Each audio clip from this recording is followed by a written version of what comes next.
Hook 0 o'clock to 0:20. Inside some of Europe's most famous museums sit priceless treasures from Ethiopia. Golden crowns, sacred crosses, ancient manuscripts. Visitors admire them every day, but few people ask the most important question.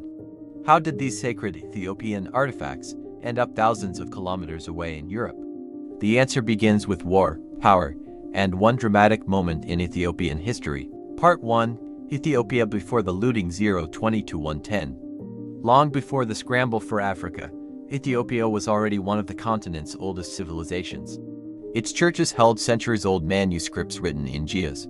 Royal palaces protected crowns and ceremonial weapons used by emperors. These treasures represented the power and faith of the Ethiopian Empire. But in the 19th century, tensions between Ethiopia and Britain began to rise. At the center of this conflict was one powerful ruler, Tewodros II. Part 2. The British Expedition 1:10 to 2 o'clock. In 1868, Britain launched a massive military expedition into Ethiopia. Their mission was to confront Emperor Tewodros II after a diplomatic crisis. The British army marched across mountains and deserts toward the emperor's fortress. Their final destination was Magdala. After a fierce confrontation, the fortress fell.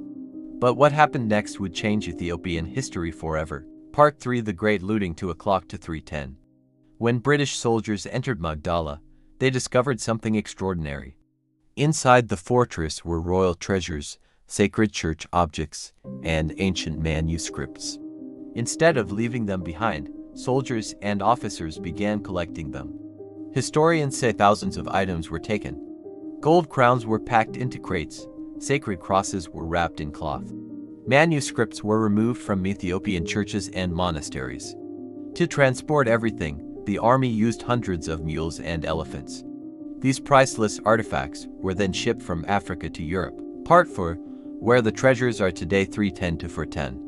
Many of these Ethiopian artifacts eventually ended up in European museums.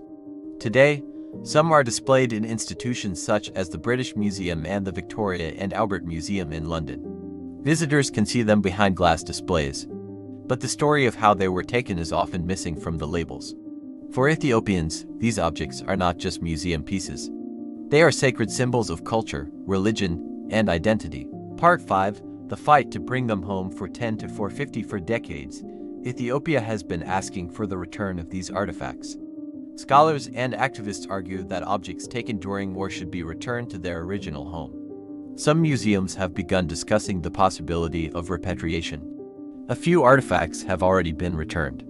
But many of Ethiopia's treasures still remain overseas. Ending for 50 to 5:10. The story of Ethiopia's stolen artifacts is more than a tale of war.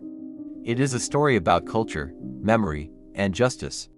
And today, the world is still debating one powerful question: should these priceless Ethiopian treasures finally return home? Thank you for watching. Subscribe, share, and comment. Adjust it as it is attractive.